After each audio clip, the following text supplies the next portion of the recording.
Alright, what's up YouTube? Welcome back for another video. We got NBA legends explain who they were afraid of. I know a lot of legends going to be saying they were afraid of like Michael Jordan, Magic Johnson, Larry Bird of course, maybe LeBron. Well, we talking about legends I guess, like before LeBron even played. But those are the top three I can think of that's going to be the players that people are afraid of. So, let's get right to the video. Make sure you guys subscribe if you're new. Hit the like button. Let's get 20 likes. Can I get 20 likes? Can I? We'll see. But, yeah, let's get right to the video, man. Hey, folks. How's it going? Welcome back to the Basketball Time. Shout out to the Basketball Time Machine, hosted by Sean David. Time Machine, my name is Sean David. Thanks for tuning in. In today's episode, I want to take a look at NBA legends sharing who they were afraid of back in their playing days. But before we dive into today's episode, let me ask you guys, could you please subscribe to the channel and like the video if you enjoy the content? I got you, bro. All right, enough said. Let's get right into it.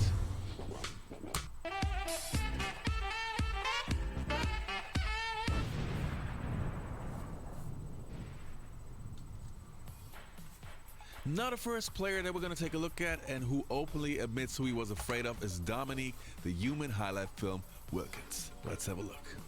And I've never seen anybody ever played against. There's one guy that scared me, and that was Bernard King. You could not guard him on the block. Oh, Bernard It was just King. impossible because he would turn and turn to his right shoulder when he would shoot. He never extended. He stopped here. So you couldn't block his shot. You look up, he's got 40. Right? Oh, it was, and the thing about Bernard, they used to tell us, you got to meet Bernard at half court. I'm like, I'm not meeting him at half court. Well, I found out real quick what they meant because he was gone, you know.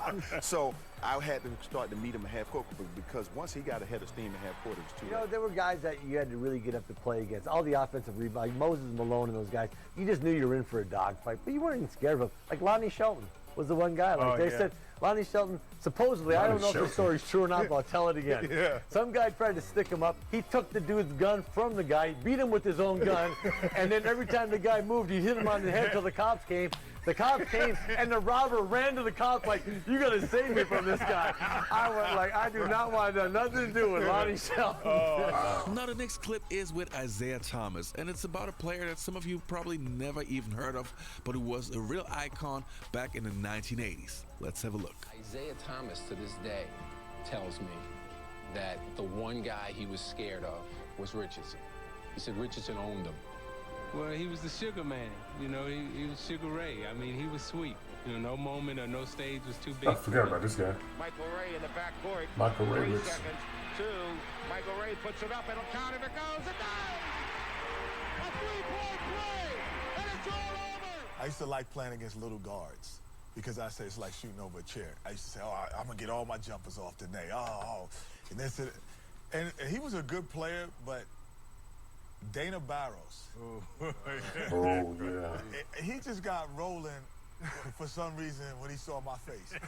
And so, That was the shoot. I mean, rolling. So he had his career high. He had 50 points against us. Houston. We were up like 17. Us or me? No, on me. No, wait. But no. Just 48 on The best part about it, the best part about it is when Sam Cassell came to the team. He didn't know I had trouble with Dana Barros. So, first 2 or 3 plays, he get it rolling. Boom, boom. I'm like, okay, I'm going to get these 2 fouls. Right. It's not coming in.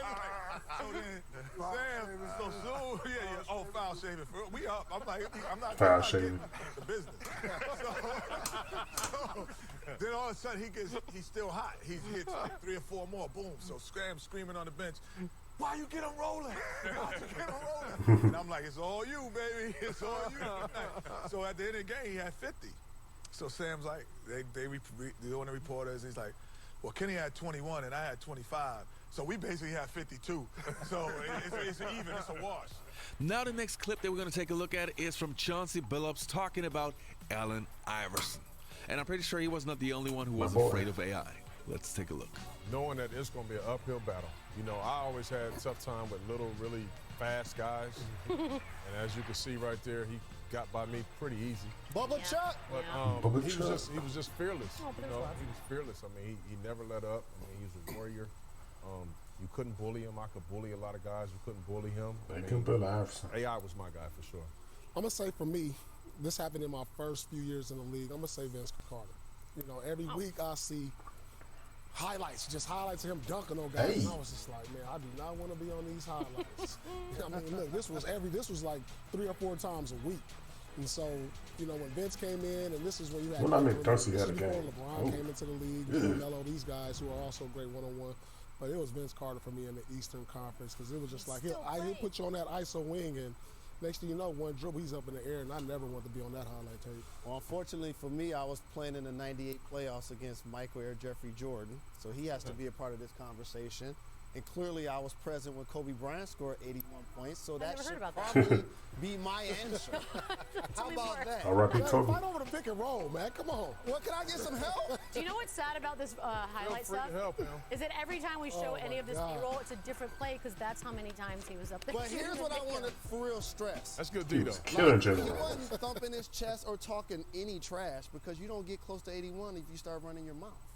And so, like, he was just out there physically dominant like a man amongst boys, and we had to take it. And the next clips that we're going to take a look at are NBA players admitting that they were afraid of MJ. Let's take a look. Steve, what was that first year like? You're playing for Cotton? For Cotton Fitzsimmons. Yeah. You know, my experience was totally different than these guys, because I was a, you know, late second-round pick. I didn't know if I was going to make the league. I was on a non-guaranteed contract. And I'll never forget one of my first exhibition games. We played the Bulls. And I was just trying to make the roster. And Michael Jordan gets the ball right in front of our bench. And I'm already scared to death. Like, God, I hope I don't get into this game. I'm not ready for this stuff. And he holds the ball out. He holds the ball out, and he looks right at me. And I'm on the bench, just kind of like, he holds the ball out, and he goes, watch this. And he turns, and he went right around Dan Marley, bam, dunks it, looks back at our bench, and just starts laughing. And I'm looking like, there's no way in hell I can ever make the league. Now I really don't want to. I thought he looked at you and said, 10 years from now, I'm going to throw this. Yeah. The statute of limitations up. I was terrified out there. Were you really? Yeah. You were scared of MJ? Yeah. You gave For him how 20? long? For how long? Right when you took the floor? Oh, the whole game. One guy who gave me business every single time, and I hate him to this day, is Popeye Jones. You hate him to this day? You know, this guy, I could not stop this guy. And why was that? I have no idea. It's like, and first of all, you asked Isaiah why Steve Coulter's killing him. You call why Big Country's killing him. Like, I can't even explain it. I mean, I wish I could. This guy's killing me. The most intimidating player I ever had to face was Kobe on his last year. Kobe Bryant, just by his aura, when you play defense, you do it, but you know that's just something to play defense on that kind of guy. Kobe, hard to Are you kidding me? Unreal! Are you kidding me? Kobe was the best competitor I ever played against. You wanted to not say nothing to him to keep him calm. I would say the most intimidating player, I ever faced was, as a rookie, KG. Probably Kevin Garnett. Kevin Garnett, KG. Look out, here he comes. He was tough. That was always a guy that I looked up to as a little kid. Coming up, he was one of my favorite players. His intensity, his aggressiveness. He's really tough, he's really strong, he really wants to play hard. He would talk trash the whole game and mess with you, so it was tough playing against him. Didn't really appreciate the things he said to me, but it was kind of what I expected after watching him so long. So it was a pretty special moment for me. Most intimidating player in my career that I've seen was Tim Duncan, because of his intelligence, because of his talent, because of his ability to play this game the right way. For me, the most intimidating player that I faced is probably Tony Parker. He was quiet with it too? I just remember my rookie year, he just kept going at me every single possession, and he would not stop. And I see why he was one of the best point guards at that time. Elbow out. The most intimidating player, Patrick Beverly.